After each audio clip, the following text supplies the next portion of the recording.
I said I would never buy another Nintendo Switch, but here we are today with the Splatoon 3 Nintendo Switch OLED model. So we're going to talk about it, do a quick overview, do an unboxing, and we'll see where we go. You don't know me, but I know you. I want to play a game. First things first, what we're going to do is take a look at this beautiful box, all this purple and this yellow. Real good box art for this one. Very good box art. A lot of splash paint. If you know what Splatoon 3 is all about, you know that we have to have a little bit of splash all over the box. This is the Nintendo Switch OLED version. Much better in my opinion than the original version. Very decent quality Switch. And here's my old Switch. As you can see, it's not too different from the one I picked up, aside from it being the OLED model. But I got a thing for bright colors, purple, greens, y'all know me, garden game type stuff. But yeah, looking at this box, you can just see that the artwork is just beautiful. I got to keep on looking at it because it's really nice. A lot better than the old plain Nintendo Switch box that you used to get back then. So we're going to open up the box. We're going to discuss what the differences are between this Switch and the new Switch, and then we'll be back at it. So, if you don't know, Splatoon 3 is an upcoming third-person shooter video game developed and published by Nintendo for the Nintendo Switch. Like its predecessors, it's based off the Splatoon series, and the game consists of competitive online multiplayer alongside with a story-driven single-player mode. Basically, a game that you run around splashing paint all over the place, destroying your enemies.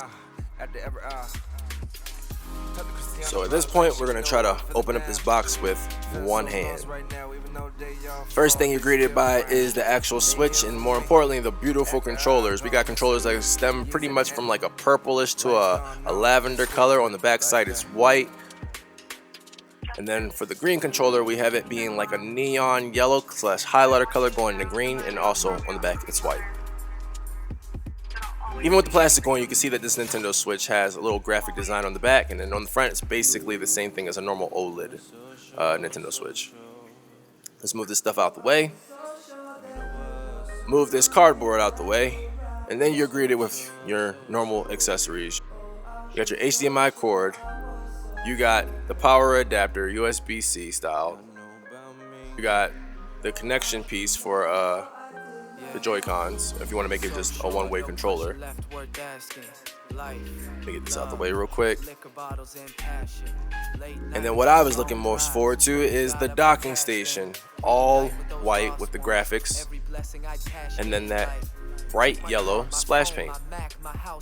Now, I'm walking over to my area to see where I'm going to put this because I'm thinking about trying to stream some Nintendo Switch games. Probably Splatoon 3, maybe Smash, maybe Pokemon, who knows. But yeah, this docking station is what really makes this worth buying in my opinion. But I won't lie, the box, the controllers, the back of the Nintendo Switch's display, and the docking station, in my opinion, make this worth $380, especially if you don't have a Nintendo Switch. They both look the same first looking at them, but this stand on the back of the OLED Nintendo Switch is amazing. So sturdy. It's not as flimsy as this one right here on the OG Nintendo Switch. That kickstand, yeah. Definitely prefer the new OLED's stand, better than the OG ones. If you're trying to update your Switch, I would say that this is a worthwhile purchase. There's just so many amenities that come with this new OLED Switch that I didn't even know existed, honestly. I saw it inside the store, but to me it looked like it was the same thing, so I never thought to ever buy one. And I'm actually happy that I didn't, because if I had bought one when it first came out, I probably wouldn't have gotten this one. So I'm happy that I waited. I'm happy that I got this Splatoon 3 version. Yeah. So, yeah, if y'all don't catch me out there in the Outlands playing Apex, I hope y'all catch me in the Splatlands. And until next time, the real question is, do you want to play a game?